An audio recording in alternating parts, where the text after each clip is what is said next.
everybody doing? We're back. We got to make a video about training somebody new to run the slasher. And we kind of talked about that really quick yesterday because I was training somebody. I made a quick little video of teaching somebody to run it. I was sitting up there. Somebody was slashing a few logs, kind of training somebody to run the slasher.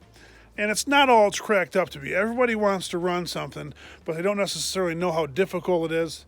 And there's a lot more to it than just jumping in there and just operating the piece of equipment. And it's a lot like running a skidder. Anybody can get in there and drive it. But to actually be able to go out in the woods and get timber and pull it up here, it sounds simple enough, but it's not that simple at all. Every job's different. Every job has different specifications, and there's stuff that you can do, stuff that you can't do, and there's trees that are getting left. Some jobs are clear cuts, some jobs are really thin select cuts that you can't mark up trees. So there's a lot that goes into it. Some people can drive through the mud real easy. Other people get stuck on a little slippery spot, and it just, after you run it, you learn stuff, and there's a lot that goes into running a skidder. And the slasher's the same way. Every now and then I'll run something, people are like, man, I would love to run that, and it'd just be awesome. But there's a lot that goes into it.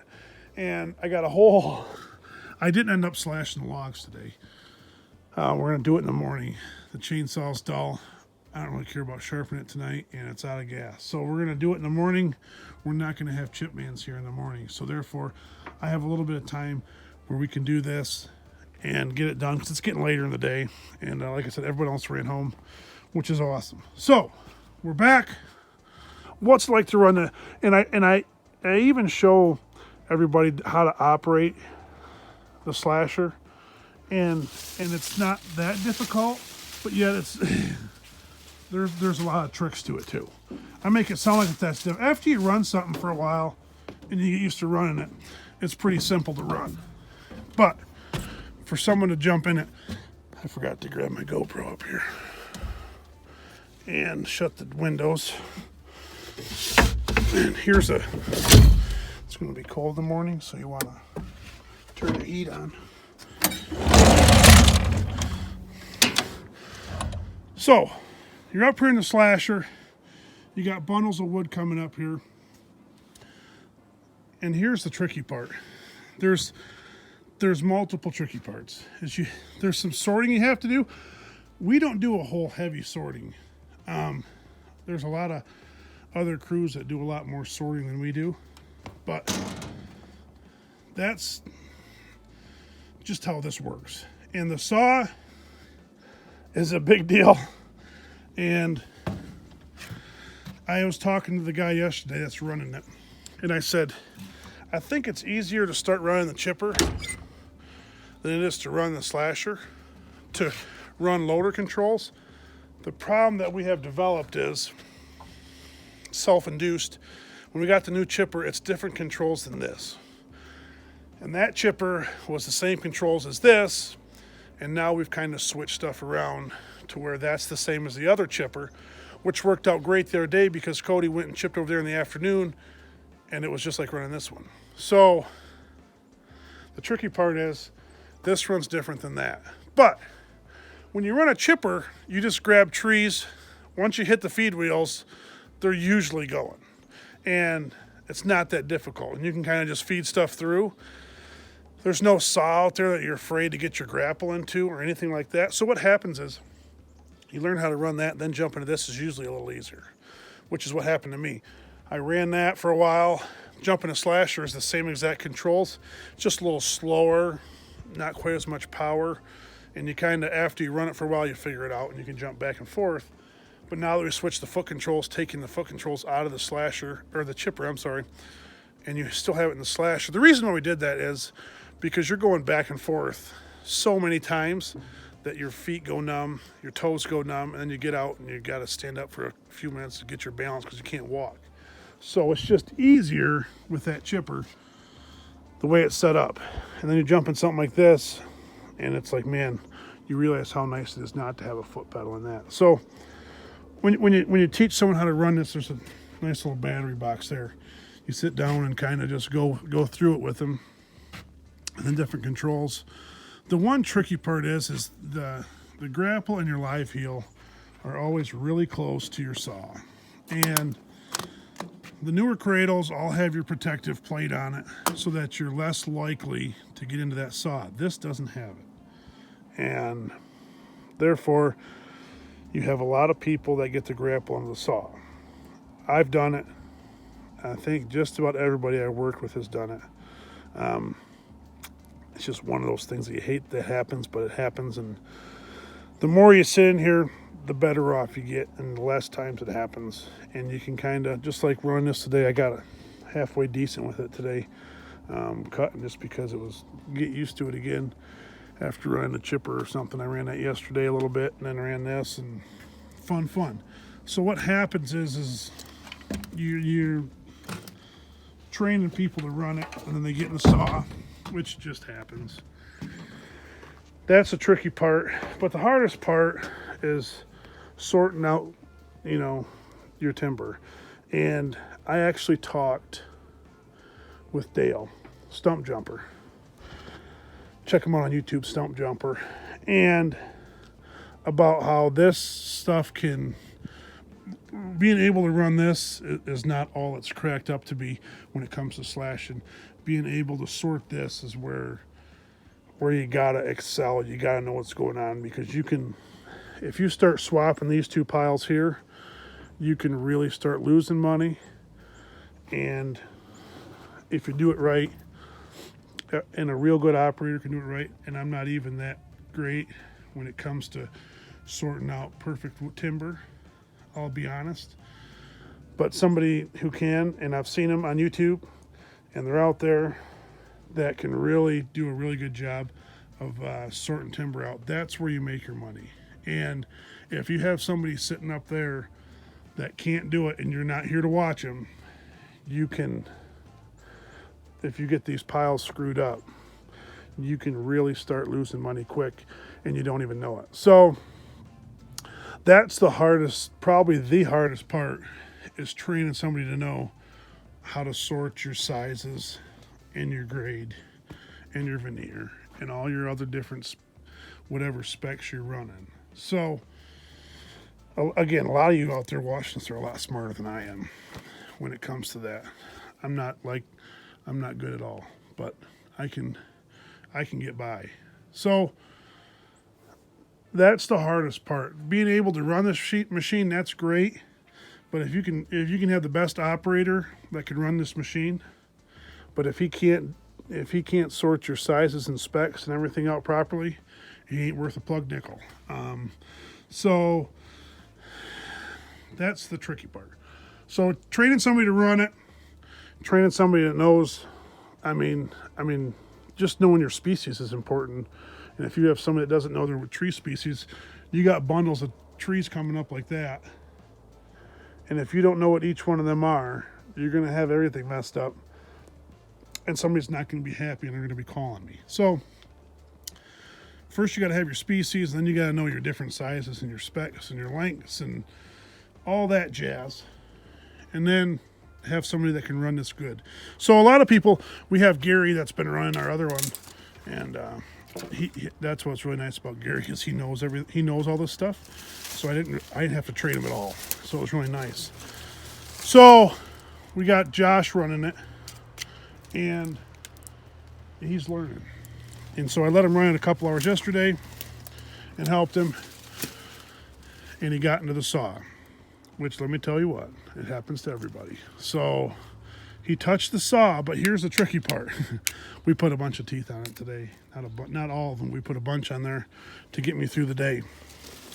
But here's what happened. Here was the crazy part, is he had the saw opened up and spun around, and this cab is squirrely.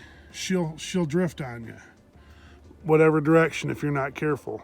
So after you get a couple 100 hours in it, you figure out her drift, and you just gel with this thing just magically, which is what I was feeling good today, man. I was cutting some timber, and it was great. I was just bring me up some logs. I was ready to go. And so it drifted on him, and it was the grapple was right here spinning around, and it touched actually the back side, this side of the saw, but the saw was opened up.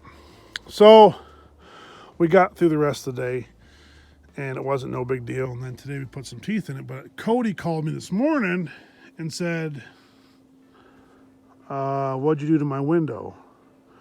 And because I chipped with it yesterday.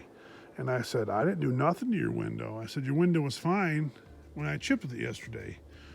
Well, after we were done chipping is when I had Josh and the slasher. And when the teeth got knocked off, it hit the grapple. Somehow one of them shot up there. One tooth shot up there and put a hole in that window. And so it was all spidered this morning when he got in it. And I'm like, listen, it was fine yesterday. Well, then it hit me on the way to work this morning that when that touched the outside of this saw when it was opened up, it must have shot one off and went through that window. So it knocked the window out of that cab. But yeah, training somebody to run this is not easy because there's so much more than just knowing how to get in there and move levers. And the skidder's the same way. Anybody can jump in there and drive out here and grab a bundle, but if you don't know exactly what you're doing, you can get us and everybody in a lot of trouble. So that's kind of what training somebody's like. It's more than just running that piece of equipment. And flails are an absolute maintenance all the time. So to have somebody sitting there, you have to make sure that all this is getting maintenance, and that just getting the right people in there, teaching them, training them, and I'm still training Cody. Josh has got it figured out pretty much. He needs a little help every now and then. He'll be watching this, so every now and then he needs Daddy to come along and give him a little kick in the pants and straighten him out. But to his defense, he was thrown into the fire, so he didn't have nobody to train him.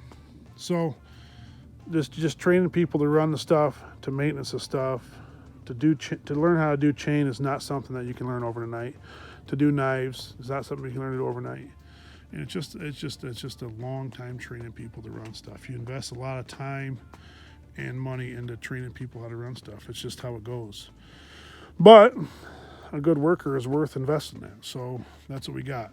The guys that were training Josh to run this is a good thing, and Cody to run this is a good thing, and yep, it all works out. So it's just a learning thing. So like on this job, we have a bunch of logs, so it's not when we're running production and chipping, we're not having Josh in there because it's stuff like this that you're dealing with all the time. So kind of I run her. Best what I like to do is let somebody run it a day, let them sleep on it a day or two, and then let them have another shot at it another day, let them sleep on it a little bit, because you screw up, if you get your grappling saw, you get all tensed up and nervous and all shook up. So you just kind of got to let somebody try her out, give them a break, let her try it out. That's what we did to Cody, and he's taking right off in that chipper. So training people, always fun, but we got a blowed out window there and a blown out window on the other side because there was a bundle on this chipper in the last job, and Cody was chipping, and when he flipped the trees up to put them in here, there was a small stump that was in the bundle, and when it flung up, when he went to flip those trees into the throat,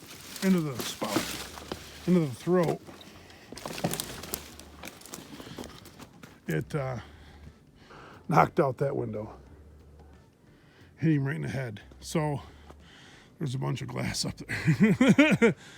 It's fun, but just learning, training people is always Mike don't like to be around, and he don't like to see it. And it was funny because I was watching I